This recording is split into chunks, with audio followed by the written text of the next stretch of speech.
रविवार की सुबह के 10 बजे हैं। आइए शुरू करते हैं देश का सबसे बड़ा मुकदमा।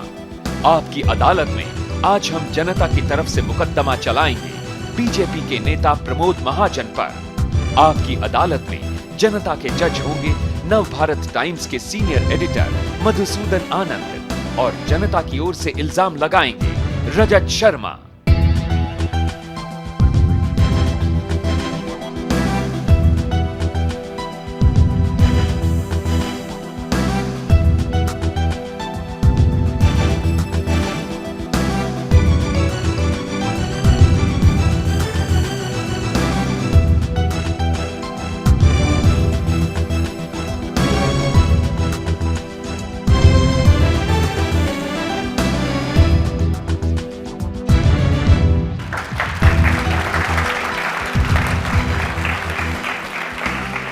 नमस्कार, आपकी अदालत में आपका स्वागत है। आपकी अदालत में हम ऐसे लोगों को पेश करते हैं जिन्हें जनता प्यार करती है, दुलार करती है, मान और सम्मान देकर बड़ा बनाती है, ऊंची कुर्सियों पर बिठाती है। फिर कभी कभी जनता ऐसे लोगों से उनके काम का हिसाब किताब लेना चाहती है, उनसे सवाल पूछना चाहती है। पेश है आज का मुकदमा आपकी अदालत में। बीजेपी के नेता प्रमोद महाजन आपकी अदालत में हाजिर हो।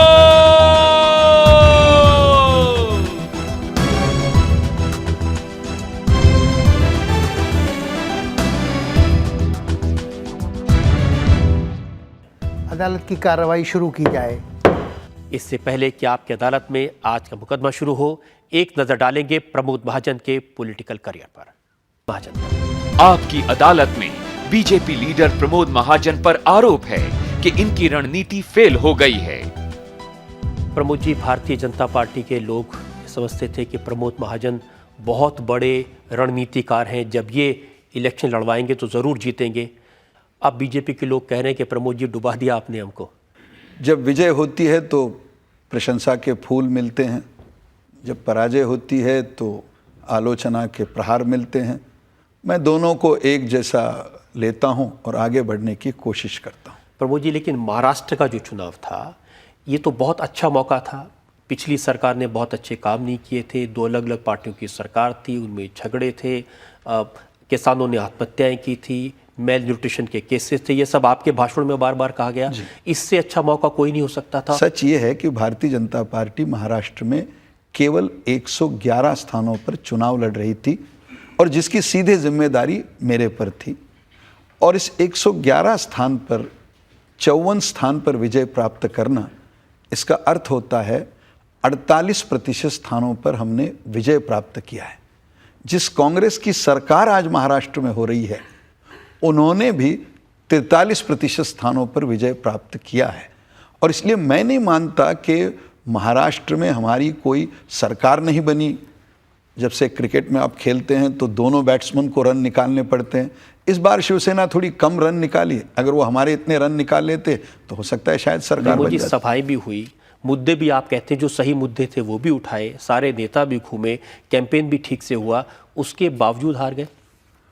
बहुत बार आप बहुत अच्छा खेलते हो, लेकिन सामने वाला अगर आपसे बढ़िया खेलता है तो 2-4 रन से आपकी पराजय हो जाती है। खेल तो हमने सुना आपने बहुत अच्छा खेला था। कांग्रेस के नेताओं ने आरोप लगाया कि समाजवादी पार्टी के जितने उम्मीदवार खड़े थे, उनके उम्मीदवार कौन होंगे, उनके नाम आपने तय किए। मैं नहीं समझता कि इस देश का एक बच्चा भी इस पर विश्वास करेगा कि मायावती कोई ऐसी व्यक्ति है या मुलायम सिंह कोई ऐसा व्यक्ति है जिस पर प्रमोद महाजन का प्रभाव हो सकता है। मुझे लगता है काश ये सच होता तो मैं उत्तर प्रदेश आज के आज मैं दिल्ली में सरकार बना देता, अगर ये दोनों मेरे साथ आते तो। सुना है कि दिल्ली में सरकार बनाने की कोशिश तो आप कर रहे हैं। नहीं, मैं बिल्कुल नहीं कर रहा हूँ। और मैं तो उल्टा ये मानता हूँ, और ये मेरा सुविचारित मत है, कि हमको राजमहल में जाकर किसी प्रकार की क्रांति कर कर सरकारें नहीं बनानी चाहिए। 2004 की सरकार अगर हमने जनता से खोई है तो 2009 में हमको इसको जनता से ही वापस मांगना चाहिए। किसी प्रकार की जोड़ तोड़ कर कर केंद्र में जो भी सरकार बनेगी, इस सरकार को चलाना हमारा काम नहीं है, गिराना भी हमारा काम। प्रमोद जी, ये सच नहीं कि जब लोकसभा का चुनाव हार गए थे, उसके बाद में आप एक सूची लेकर के उस समय के प्रधानमंत्री अटल बिहारी वाजपेयी के पास गए थे और आपने कहा था कि मैं इस तरह से जोड़ तोड़ करके सरकार बना सकता हूं। बिल्कुल सच नहीं है, क्योंकि इसमें जोड़ तोड़ कुछ हो ही नहीं सकती। कोई 2-4 लोगों का सवाल था। जब भारतीय जनता पार्टी 182 से 137 पे आके रुक जाए तब इसमें जोड़ तोड़ कहाँ थी। और ये पूरी मनगढ़ंत कहानी है। अटल जी के साथ मैं कोई सूची लेकर नहीं गया था। मेरे पे विश्वास ना हो तो आप अटल जी से पूछ के देखिए। और ये जो 182 से 137 पहुंचे, इसकी भी जिम्मेदारी आपकी है? आप ही इंचार्ज थे पूरे इलेक्शन कैंपेन के? हाँ, मेरी जिम्मेदारी तो है। अब यही है कि 5 साल सरकार चलती है और सिर्फ चुनाव लड़वाने वाले कैंपेन मैनेजर की अगर सारी जिम्मेदारी होती है तो सारी मेरी है। नहीं, पहली जिम्मेदारी तो इस बात की है कि आपके प्रेशर से चुनाव प्रीपोन किए गए, जो चुनाव अक्टूबर में होने थे वो जल्दी करवाया। मुझे कभी कभी लगता है कि समाज मानस में जो मेरी प्रतिमा है, लोक बिंब है, काश मैं इतना बड़ा होता कि मैं अटल जी को भी, अडवाणी जी को भी, पूरी पार्टी को भी समझा बुझा कर चुनाव आगे करता हूँ, पीछे करता हूँ। इतना कभी कभी लोग कहते हैं मेरा इतना महत्व है कि मैं मुलायम सिंह को खड़ा करता हूँ, मायावती को खड़ा करता हूँ, अटल जी के से काम चलवाता हूँ, सब चुनाव पहले लेता हूँ। और फिर कभी लोग लिखना शुरू कर देते हैं कि इसमें कुछ दम ही बचा नहीं है, ये तो ख़त्म हो गया, पता नहीं इसका कल क्या हो जाएगा। तो एक बार लोग फैसला कर ले कि मैं हूँ कौन। ये तो आप बताइए असलियत क्या है? नहीं, मेरी असलियत कुछ नहीं है। मेरी असलियत ये है कि मुझे जो पार्टी देती है काम, वो मैं प्रामाणिकता से पूर्ण करने की कोशिश करता हूं। कभी सफलता मिलती है, कभी असफलता तो मिलती पार्टी ने तो आपको चुनाव जितवाने का काम दिया था, आपने तो लुटिया डुबो दिया। आपने इंडिया शाइनिंग का नारा दिया, फील गुड का नारा दिया, जो फेल हो गया। अब देखिए रजत जी, फिर आरोप पत्र कितना गलत निकल रहा है। इंडिया शाइनिंग ये शब्द मेरा है ही नहीं। इंडिया शाइनिंग ये शब्द फाइनेंस मिनिस्ट्री ने एक अब्रॉड इंडिया में एडवर्टाइजमेंट के लिए एक कंपनी को हायर किया था। उन्होंने ये भारत उदय या इंडिया शाइनिंग का नारा निकाला, जो सितंबर 2003 में राजस्थान के चुनाव के पहले शुरू हो गया। अब वो इंडिया शाइनिंग मेरे पर चिपक दिया गया। अब फील गुड का जो शब्द है, सारी दुनिया जानती है कि इकोनॉमिक टाइम्स के अवार्ड में आडवाणी जी ने रेमंड्स की एडवर्टाइजमेंट देख के फील गुड शब्द का उपयोग किया। न इंडिया शाइनिंग मेरा था, न फील गुड मेरा था। जब चुनाव हार गए तो लोग बोलने वाले दोनों शब्द प्रमोद महाजन ने पैदा किए, तो जब थे मेरे थे ही नहीं शब्द। अच्छा, इंडिया शाइनिंग आपका नहीं था, फील गुड का आपका नहीं था, तो क्या था आपका? नहीं, मेरे दृष्टि से मैंने चुनाव लड़वाने की कोशिश की। और मैं ये समझता हूं कि जैसे मैंने कहा कि सफलता या असफलता ये किसी भी जीवन का अंग होता है। ये आइडियाज आपके नहीं थे कि अटल बिहारी वाजपेयी का भाषण फोन के थ्रू लोगों को सुनाया जाए? जी था। किस तरह का हाईटेक कैंपेन चलेगा, ये आपके आइडियाज थे? देखिए, निश्चित रूप से जो मेरे थे, मैं जिंदगी में कभी इससे इनकार नहीं करता। टेलीफोन से संदेश सुनाना मेरा था, SMS भेजना मेरा था, एडवर्टाइजमेंट कैंपेन मेरा था, टूर प्लान मेरा था। ये मेरे काम थे और निश्चित रूप से ये मैंने किए। और आज मुझे जब मैं पलट कर देखता हूं तो मुझे लगता है कि शायद इस हाईटेक प्रचार के कारण हमारा गांव-गांव का एक सामान्य कार्यकर्ता था, शायद उसको ऐसा लगा हो कि भाई जब टेलीफोन से मैसेज आता है तो घर घर जाने की क्या ज़रूरत है। इसलिए जब मैं पलट के देखता हूं तो मुझे लगता है कि मुझे ये सारी हाई टेक्नोलॉजी यूज़ करते समय भी कार्यकर्ताओं को घर घर जाने की उससे प्रेरणा जो रहती है वो ख़त्म ना हो, इसकी कोशिश करनी चाहिए थी। वो नहीं की, ये मेरी गलती है, उसे मैं स्वीकार करता हूँ। लेकिन आप एक गलती बताना भूल गए, जो आपने एक के बाद एक फिल्म स्टार और टीवी स्टार्स को पार्टी में लाए। 7 से लेकर बहू तक सबको आप बीजेपी में ले आए। सिर्फ 3 लोग ऐसे थे जो फिल्म जगत से जुड़े थे। एक विनोद खन्ना थे, मैं उनको फिल्म जगत से भी नहीं मानता क्योंकि वो 2 बार पहले भी जीत चुके थे। मंत्री एक स्मृति ईरानी थी जो कठिन सीट थी, सारी दुनिया को पता है। और एक थी जो बीकानेर वाली सीट जिसमें धर्मेंद्र लड़े, जो 5000 वोट से। और एक जो फिल्म के नहीं है लेकिन आपने टीवी से उठाया, नवजोत सिंह सिद्धू को, वो जीत गए। इसलिए देखें ना, अगर आप ये कहो तो मेरा सक्सेस रेट देखिए, 4 लोगों को हमने लाया, उसमें 3 जीत गए। इस हिसाब से तो किसी को ये सलाह देनी चाहिए कि और लाते तो शायद जीत जाते। अगली बार जब चुनाव होगा तो जिन्होंने इस बार कैंपेन किया था, चाहे युक्ता मुखी हो या पूनम ढिल्लो हो या जूही चावला हो, ये सब पार्लियामेंट में पहुंचेंगे? नहीं, जरूरी नहीं। मैंने ये कहा नहीं। मैं ये नहीं कहता कि देखिए, राजनीति में जो आता है हर व्यक्ति उसके लिए सक्षम नहीं होता। जो सक्षम होता है वो आगे जाता है। लेकिन मैं ये समझता हूं कि अगर हर व्यवसाय का व्यक्ति राजनीति में आ सकता है तो इसमें कलाकारों पर ही पाबंदी लगाए मैं नहीं समझता कि ये उचित है। पर मुझे इंप्रेशन इस सब से ये मिला कि आपने राजनीति को एक तरह का मैनेजमेंट साइंस के तरह से इस्तेमाल किया। जैसे मार्केटिंग की जाती है, आपने फिल्म स्टार्स को मैदान में उतारा, हर प्रेस कॉन्फ्रेंस को इवेंट बना दिया, अटल बिहारी वाजपेयी को एक ब्रांड बना करके मार्केट किया। जैसे साबुन, टूथपेस्ट, तेल बेचते हैं, उस तरह से आप अटल बिहारी वाजपेयी को बेचा। हमने ये सारे नुस्खे राजस्थान में उपयोग में लाए। हम 120 सीटें मिली तो लोगों ने अग्रलेख लिखना, संपादकीय लिखना शुरू किया कि अब प्रमोद महाजन को अमेरिका भेज के बुश और कैरी को गाइड करना चाहिए। अब 2 महीने में लोकसभा का चुनाव आ गया, उसमें हम हार गए। सबने कहा इसको उठा के किसी कूड़े के दान में फेंक देना चाहिए। मैं लोगों को दोष नहीं देखता, क्योंकि नथिंग सक्सीड्स लाइक सक्सेस। जो जीता वो सिकंदर होता है, बाकी सब खराब मुकद्दर होता है। उमा भारती चले गई हिमालय और वेंकैया नायडू चले गए चेन्नई, प्रमोद महाजन कहाँ जाएंगे? देखिए, मैं यहाँ से तो घर जाऊँगा, लेकिन अगर जज साहब छोड़ेंगे तो, अगर कहीं जेल वोल ना भेज दे तो हम घर जाएंगे। देखिए, जिस संस्कारों में हम पले हैं उसमें एक नियम है। दूसरों को जिम्मेदारी क्या देनी है इसका फैसला तो हम करेंगे जहां हमको देनी है, लेकिन हमको क्या जिम्मेदारी देनी है इसका फैसला हम नहीं करेंगे, हमारे नेता करेंगे। तो जो अटल जी, अडवाणी जी हमारे बारे में फैसला करेंगे वो काम करना शुरू कर देंगे। जनता में से सवाल पूछना चाहते हैं लोग। जी हाँ, आपका सवाल। प्रमोद महाजन की छवि पर क्या असर पड़ा है इस महाराष्ट्र चुनाव के परिणाम आने के बाद?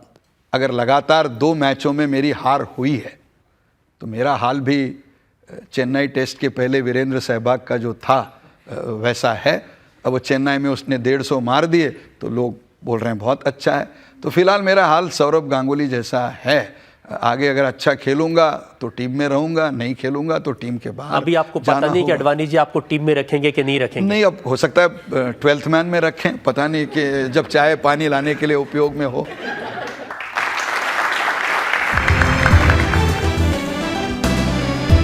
आपकी अदालत में आज सवालात और इल्जामात के घेरे में है भारतीय जनता पार्टी के कंट्रोवर्शियल लीडर प्रमोद महाजन। आपकी अदालत में बीजेपी लीडर प्रमोद महाजन पर आरोप है कि अपने विरोधियों के प्रति ये गलत भाषा का प्रयोग करते हैं। प्रमोद जी, आप अपनी पार्टी के लिए अच्छे प्रवक्ता हैं, बीजेपी के लिए बड़े अच्छे भाषण देते हैं, लेकिन भाषण देते समय, बयान देते समय मर्यादा का ध्यान नहीं रखते।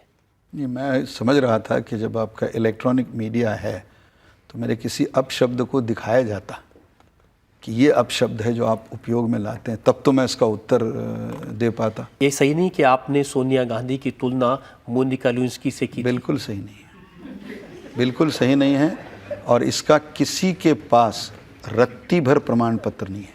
इस अखबार के मुताबिक आपने कहा था कि if we are so keen on having a foreigner as prime minister, then why can't we have Bill Clinton, Tony Blair or even Monica Lewinsky?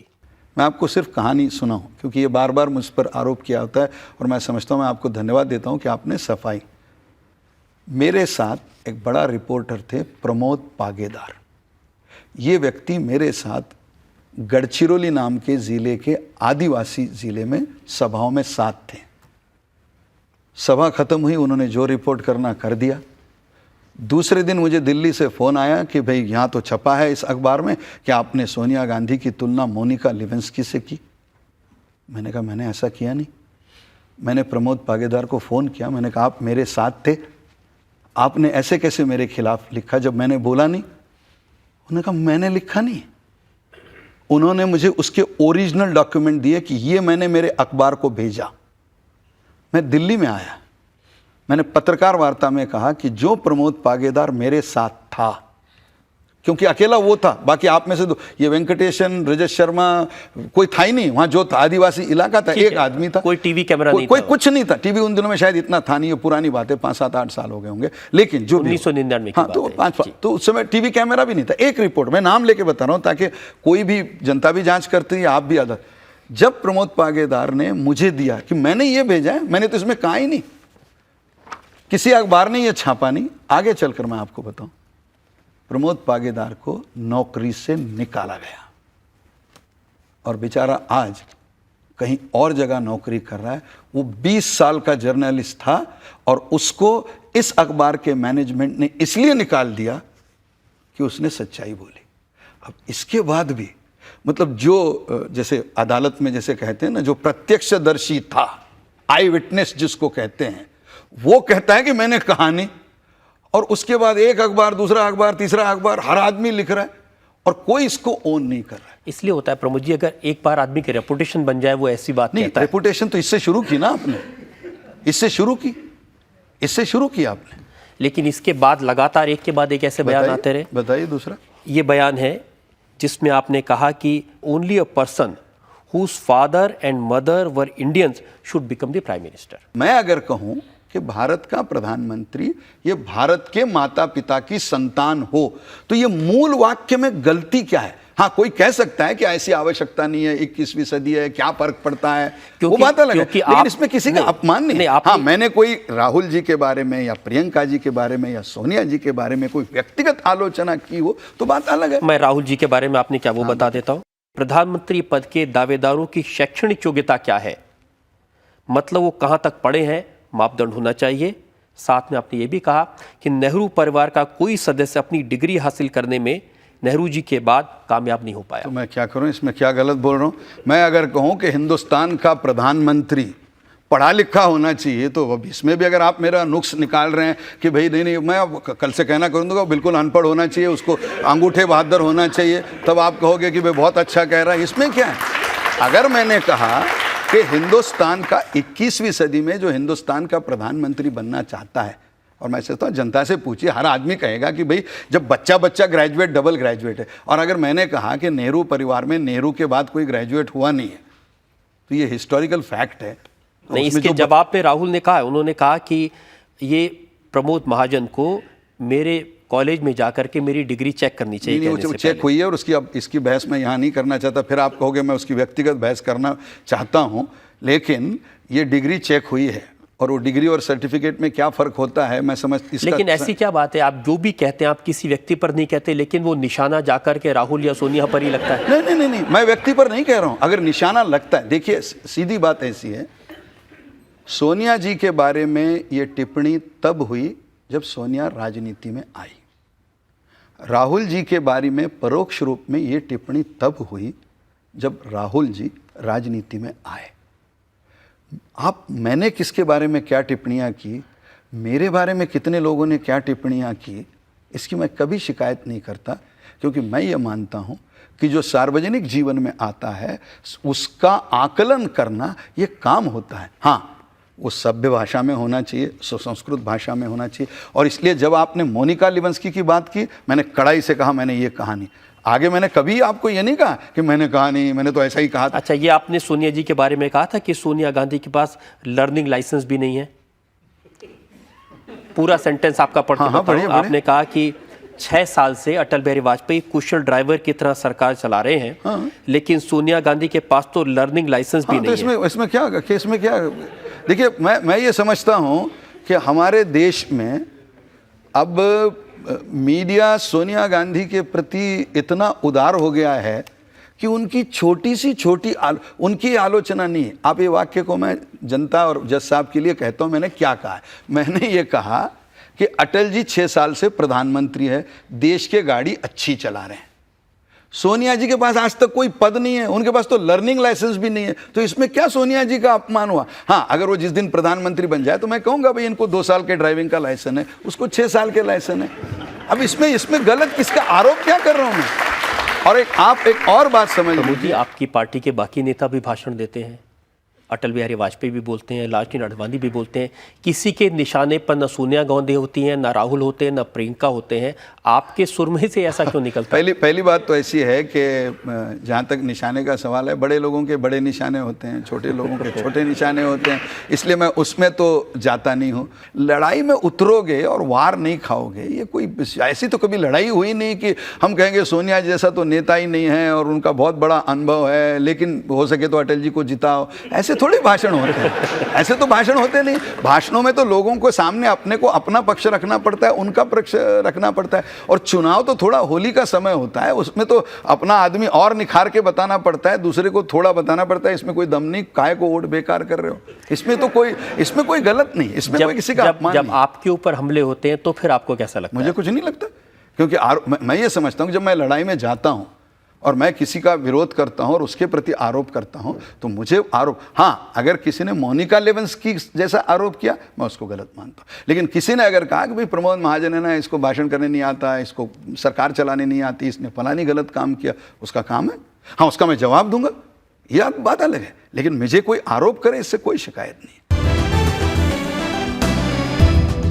आपकी अदालत में आज हम जनता की तरफ से मुकदमा चला रहे हैं भारतीय जनता पार्टी के नेता प्रमोद महाजन पर। आपकी अदालत में बीजेपी लीडर प्रमोद महाजन पर इल्जाम है कि ये एरोगेंट हैं। प्रमोद जी, एक कहावत है ना कि रस्सी जल गई लेकिन बल नहीं गया। आपके बारे में कहते हैं कि आप सत्ता में रहें या न रहें, एरोगेंस जरूर झलकती है व्यवहार से। आपने बहुत सीधे टेढ़े सारे सवाल मुझसे पूछे, मैंने कोई क्रोधित होकर आपको उत्तर नहीं दिया। हाँ इतना ही है कि मैं अपना उत्तर बड़े अच्छे तरीके से देने की कोशिश करता हूँ, आत्मविश्वास से देने की कोशिश करता हूँ, क्योंकि मेरे दिमाग में किसी प्रकार का कन्फ्यूजन मेरे बारे में नहीं है।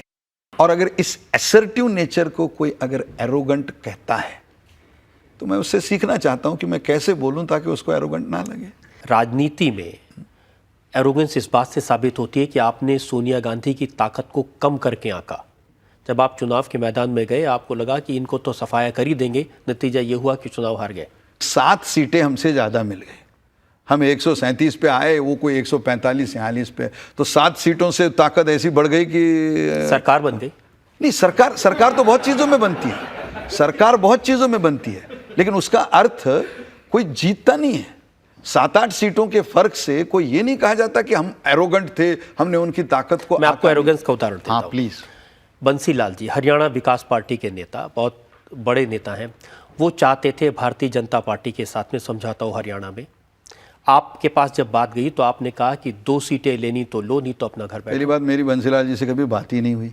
बंसीलाल जी को कितने स्थान देना ये प्रमोद महाजन के फैसले नहीं है, ये भारतीय जनता पार्टी के राजनीतिक फैसले हैं। अब इस राजनीतिक फैसलों को अगर आप एरोगेंट कह रहे हो तो आप प्रमोद महाजन को एरोगेंट नहीं कह रहे हो, आप कह रहे हो भारतीय जनता पार्टी एरोगेंट। प्रमोद महाजन उसी arrogance, Bharatiya Janata party arrogance का सिंबल है। हाँ, अगर नहीं, वो सिंबल नहीं है, वो उसका प्रोडक्ट है। अगर है तो मुझे नहीं समझता कि वो है, लेकिन मैं उसका प्रोडक्ट हूँ। कोई एरोगेंट आदमी जोड़ तोड़ नहीं करता। कोई एरोगेंट आदमी, जो आप एक तरफ हमको कह रहे थे कि मायावती भी मेरा सुनती है और मुलायम सिंह भी मेरा सुनता है, मैं तो सब, अटल जी भी मेरे सुनते हैं, तो मैं इतना एरोगेंट हूँ कि ये सब मेरा सुनते हैं। अगर सब सुनते हैं तो मैं बहुत ही विनम्र हूँ, इसके कारण ये सब मेरा सुनते होंगे। जो करुणानिधि आपके साथ 5 साल सरकार चलाए, लोकसभा चुनाव के समय आपको छोड़कर चले जाए, जो रामविलास पासवान आपकी सरकार में मंत्री रहे, लोकसभा चुनाव के समय आपको छोड़कर चले जाएं, जिस चौटाला के साथ आप 5 साल सरकार चलाएं उनको लोकसभा के इलेक्शन के मौके पर तिलांजलि दे दें, और ये सब वो नेता हैं जिनसे सोनिया गांधी ने खुद पैदल चल के जाकर के समझौते किए। ये एरोगेंस नहीं है राजनीति की? नहीं, देखिए, अगर आप ये कहें कि इस बार राजनीतिक गठबंधन करने में भारतीय जनता पार्टी की तुलना में सोनिया जी को अधिक सफलता मिली तो मैं इससे इनकार नहीं करूँगा, लेकिन उसका मेरे व्यक्तिगत किसी एरोगेंट बिहेवियर से संबंध है, इस आरोप का कोई संबंध नहीं है। हाँ, राजनीतिक पैंतरेबाजी में अगर मान लीजिए हमारे से गलती हुई होगी पार्टी के रूप में कि रामविलास जी हमको छोड़कर चले गए, या चौटाला जी से हमारी बन नहीं पाई, या करुणानिधि जो हमारे साथ थे वो नहीं रहे, तो मैं समझता हूँ ये राजनीतिक गलतियाँ हो सकती है, मैं उसका आज भी स्वीकार कर सकता हूँ, लेकिन मैं इसको मेरे व्यक्तिगत एरोगेंट बिहेवियर का प्रोडक्ट नहीं मानता। मैं अभी आपको रिसेंट उदाहरण बताता हूँ। महाराष्ट्र के चुनाव से पहले इस तरह की चर्चा सुनने को मिली कि शरद पवार भारतीय जनता पार्टी के साथ में हाथ मिलाने को तैयार थे। चर्चा चली ना, अब एक बार शरद पवार को तो पूछो कि वो तैयार थे या नहीं है। वो थोड़ी पब्लिक के सामने कहने वाले हैं, मुझे बताने वाले हैं। अब अगर पब्लिक के सामने वो नहीं कहने वाले तो मैं क्यों कहूँ जो वो नहीं कहने वाले हैं पब्लिक के सामने। बहुत बार मीडिया में मेरे पर यह आरोप होता है कि मेरा एरोगेंट बिहेवियर है, और गोबेल जैसा 10 बार ये एरोगेंट है, एरोगेंट है, एरोगेंट है कहने से लोगों को भी लगता है एरोगेंट होगा, लेकिन जब मैं पूछने बैठता हूं कि किसके साथ मैंने एरोगेंट बिहेवियर किया, तो आपके सारे उदाहरण मेरे एक संगठन के दूसरे संगठन के प्रति व्यवहार से जुड़े हैं। मैंने व्यक्तिगत किसी के प्रति एरोगेंट बिहेवियर किया है, ऐसा मुझे नहीं लगता है। लेकिन परसेप्शन है, इतना तो आप मानते हैं? हाँ जी, बिल्कुल मानता हूं, परसेप्शन है, क्योंकि दुनिया में बहुत सारे परसेप्शन आपके बारे में और लोग भी बनाते रहते हैं।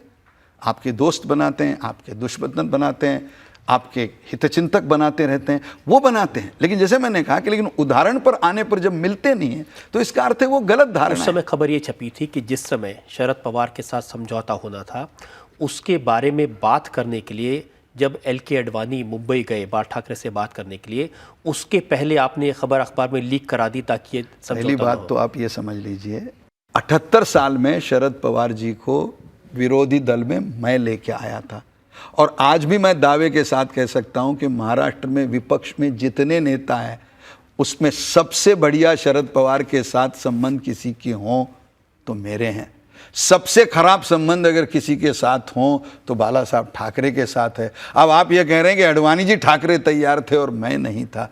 एक बार अडवाणी जी और ठाकरे से तो पूछ लीजिए कि वो क्या कहते हैं। अच्छा, अगर आपके सबसे बेहतरीन संबंध है, आज NCP और कांग्रेस के बीच में टकराव की हालत चल रही है, तो आप संदेश भेजेंगे शरद पवार को, आओ फिर से दिया जलाएं? देखिए, हम ये संदेश मैं भेज सकता था, लेकिन मैं जिंदगी में जब जोड़ तोड़ की राजनीति करता हूं तो मूर्खतापूर्ण संदेश भेजता नहीं हूं।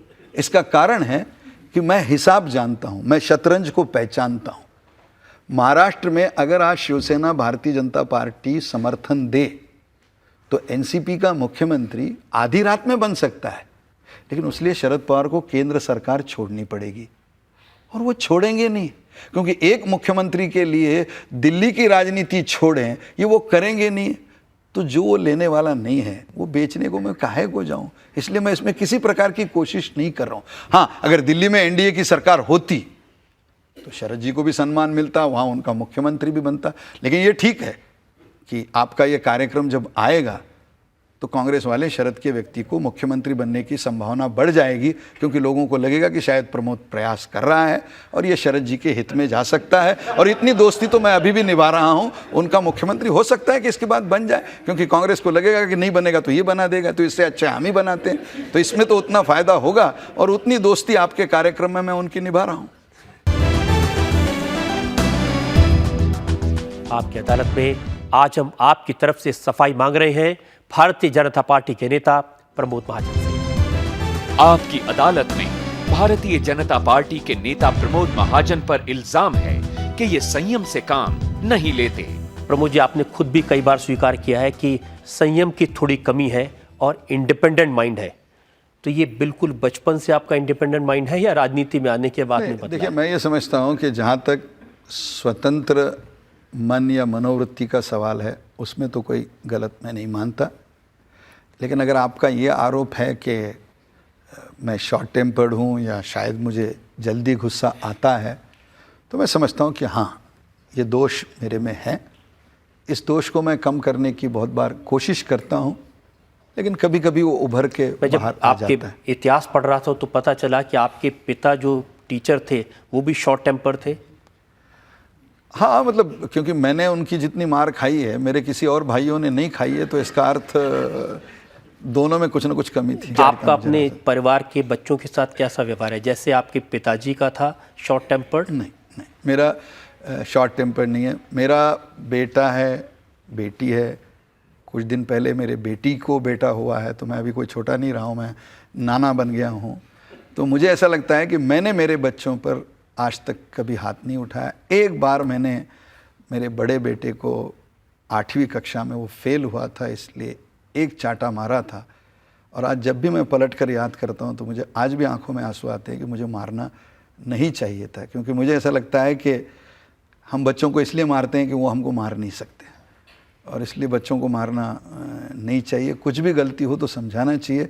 इसलिए मैंने मेरे बच्चों के साथ कम से कम हाथ उठाकर पीटना, थोड़ा बहुत गुस्सा किया हो, लेकिन कभी मैंने इस अर्थ से स्पर्श नहीं किया। प्रमोद जी, जिसका परिवार हो, बच्चे हो, पत्नी हो, उस पर जब इस तरह का आरोप लगे कि इसका फला लड़की से संबंध है, तो कैसा लगता है? बहुत बुरा लगता है, बहुत बुरा लगता है। अपने को लगता है, अपने परिवार को लगता है, लेकिन आप कर क्या सकते हो? आरोप अगर सामने वाला लगाए तो आप कुछ नहीं कर सकते। मुझे याद है मधु शर्मा का आरोप आपके ऊपर, जिनके पति अब जेल में हैं, उन्होंने आरोप लगाया कि शिवानी भटनागर नाम की पत्रकार के साथ आपके संबंध थे और आपने उसकी हत्या करवाई, और जिस दिन हत्या हुई उस दिन 45 मिनट तक आपने उससे बात की थी फ़ोन पर। पहली बात तो शिवानी तो जीवित है नहीं, तो वो तो जवाब दे नहीं सकती। मैंने टेलीफोन पे बात की, जैसे बहुत बार पत्रकार लिखते हैं, आज तक किसी ने ये नहीं बताया कि मेरा फ़ोन नंबर क्या था, शिवानी जी का क्या था, कौन से वक्त बात हुई, कौन से मिनट हुई।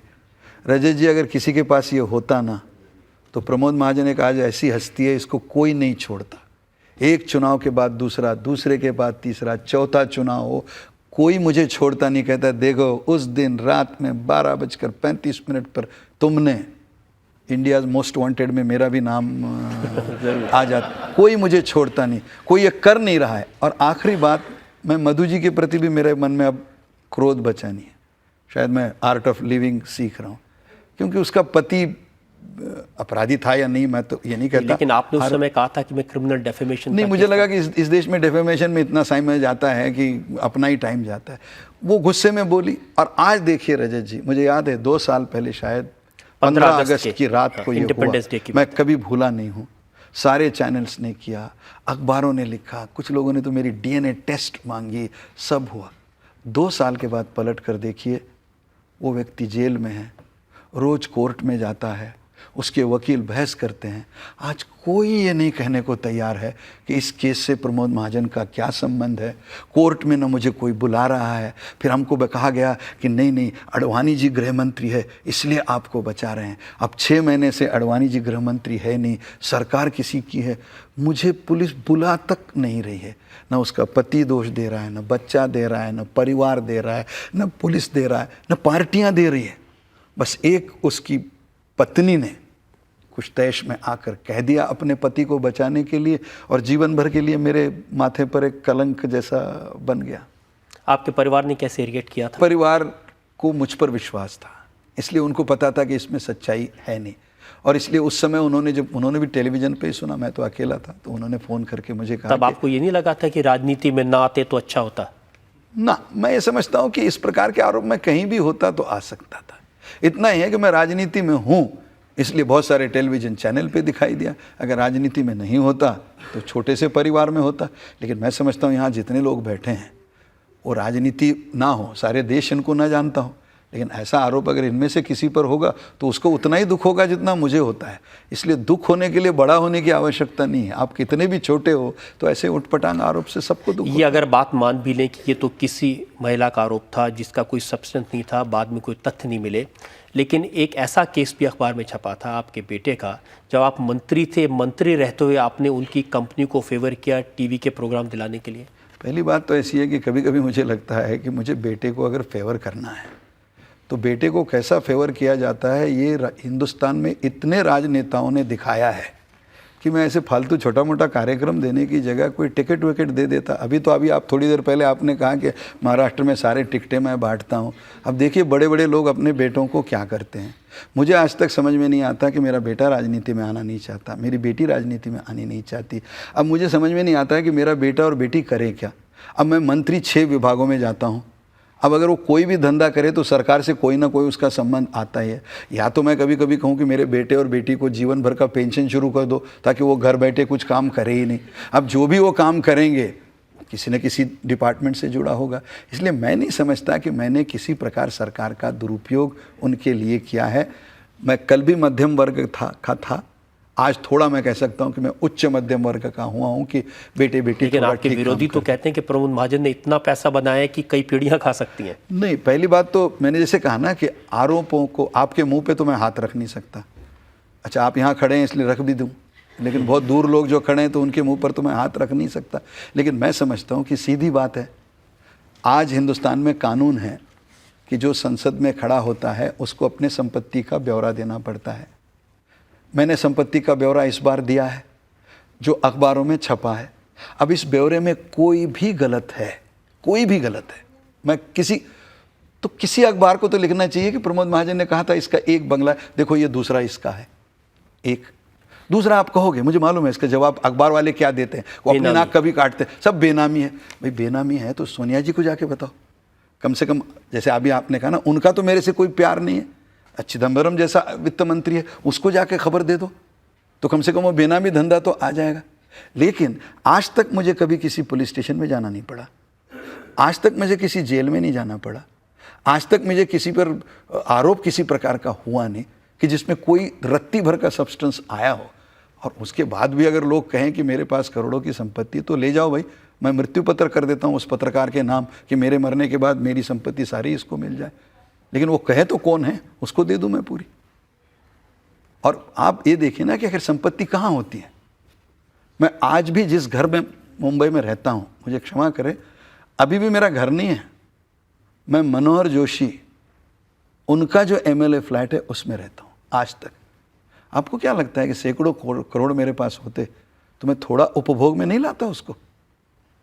वो क्या किसी, मैं को पुराने ज़माने का हूँ जो मटके में रखे हैं सारे पैसे। इतने सारे बीजेपी के नेता हैं, आपके बारे में ये इंप्रेशन क्यों बना कि प्रमोद महाजन ही पैसों में डील करता है, प्रमोद महाजन ही फंड इकट्ठा करता है, प्रमोद महाजन के पास ही पैसा होता है? नहीं, मेरे पास पैसा नहीं होता, लेकिन कुछ साल पहले मैं पार्टी के लिए धन इकट्ठा करता था, ये सच है। और जब ऐसे आरोप आने लगे तो मैं स्पष्ट रूप से कह सकता हूं कि पिछले 5 साल में मैंने पार्टी के लिए एक पाई इकट्ठा नहीं किए। हाँ, जितना महाराष्ट्र का खर्चा होता है उसके लिए मैं धन मांगता हूँ, केंद्र में मैं न लेता हूँ न देता हूँ। मैंने इससे संबंध तोड़ दिया है, क्योंकि मुझे ऐसा लगा कि मैं आपको बता सकता हूँ, मैं इनको बता सकता हूँ, मैं घर घर जाके किसको बताऊँ। और इसलिए अच्छा है कि पार्टी के लिए पैसा इकट्ठा भी करें और पार्टी से ही कुछ लोगों से गाली खाए, इससे तो अच्छा है भाई तुम ही लोग इकट्ठा करो। आप दावे के साथ कह सकते हैं कि मंत्री पद पर रहते हुए आपने किसी को ऐसा फेवर नहीं किया जिसके बदले में आपको पैसा मिला हो? बिल्कुल, मैं दावे के साथ पार्टी के लिए पैसा नहीं, मैंने मंत्री, पहली बात तो मैं बता दूं, फिर कह रहा हूं और बार बार, 6 महीने सरकार नहीं आई है, और 6 महीने में अगर प्रमोद महाजन का एक फैसला भी ऐसा होता जो गलत होता, पैसा तो छोड़ दीजिए, फैसला गलत होता, तो ये सरकार तो मेरे को आजकल भून कर खा जाती। क्योंकि आपने ही कहा कि अगर मैंने सोनिया जी के बारे में फला कहा, प्रियंका के बारे में कहा, राहुल के बारे में कहा, तो मैं समझता हूं कि कांग्रेस की हिट लिस्ट में नंबर 1 पर मैं होता। और मैं नंबर 1 के हिट लिस्ट पर होकर भी कोई हिट नहीं कर रहा है, मतलब उनके तर्कश में कोई तीर मिल नहीं रहे। अब आपका कार्यक्रम सुनकर अगर कोई वो झूठ मूठ के अगले हफ्ते ढूंढ ले तो वो अलग बात है, ये बात अलग है, लेकिन उसको मिल नहीं रहा है। 6 महीने में जो लोग मेरे खिलाफ लिखते हैं उन्होंने भी स्पष्टता से ये नहीं लिखा है कि प्रमोद महाजन फलाना मंत्री था तब इस प्रकार का फैसला लिया। मैं समझता हूँ इससे ज़्यादा प्रमाण पत्र मुझे और क्या चाहिए। आडवाणी जी ने कहा कि ये सरकार 5 साल नहीं चलेगी और बहुत जल्दी बीजेपी एनडीए की सरकार आएगी। बॉस इज ऑलवेज राइट, तो उस दृष्टि से अगर कहें तो वो ठीक है, लेकिन मेरे अपने आकलन में भारतीय जनता पार्टी को ये मानकर चलना चाहिए कि ये सरकार 2009 तक चलेगी, और उस दृष्टि से हमको प्रयास शुरू करना चाहिए। अगर बीच में गिर जाती है तो उसको बोनस मानना चाहिए, उसकी ओर निगाहें रखकर अपनी राजनीति नहीं चलानी चाहिए। आपके बारे में जानकारी इकट्ठा करते करते मुझे एक ज्योतिषी का मत मिला जिसने कहा है कि 2009 में प्रमोद महाजन की किस्मत एक बार फिर से चमकेगी।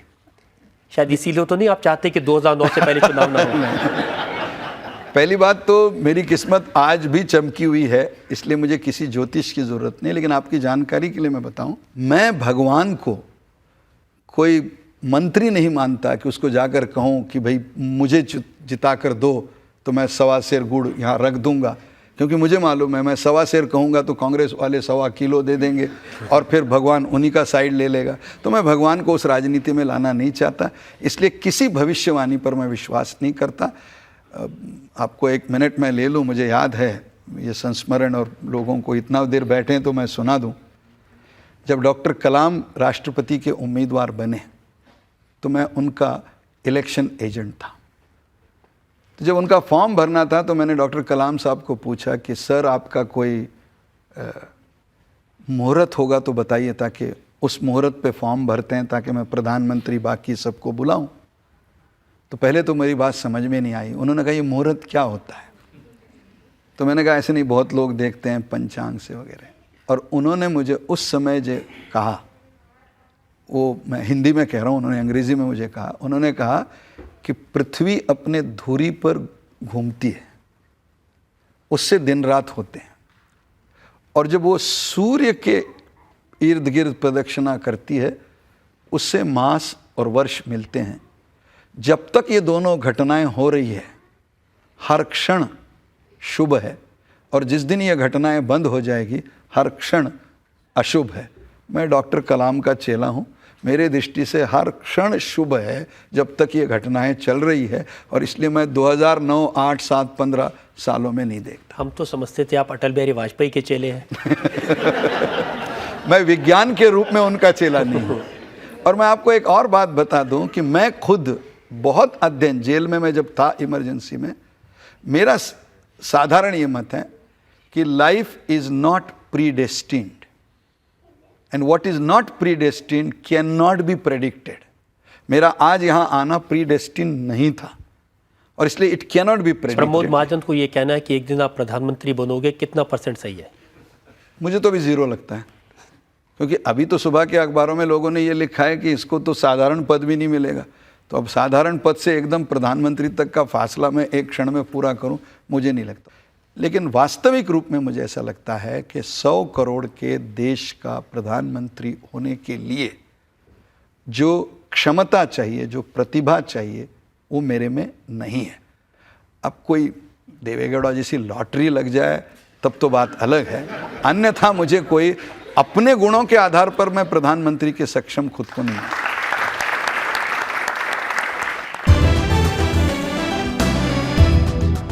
ये थे जनता के इल्जामात, प्रमोद महाजन की सफाई। अब वक्त है आज की कार्रवाई पर जनता के जज मधुसूदन आनंद के फैसले का। हालांकि विद्वान वकील ने काफ़ी जिरह की, लेकिन प्रमोद जी ने उन सब का बड़ी सुस्पष्टता से जवाब दिया, और वो भी एक तरह से वकील की टक्कर के ही वकील साबित हुए। मैं उनको ये ज़रूर कहूँगा कि यहाँ जो जनता ने और हमारे वकील ने जिस तरह से प्रश्न उठाए हैं, उन पर भी वो कभी अपने एकांत में सोचें, लेकिन अदालत उनको बाइज्जत बरी करती है। धन्यवाद।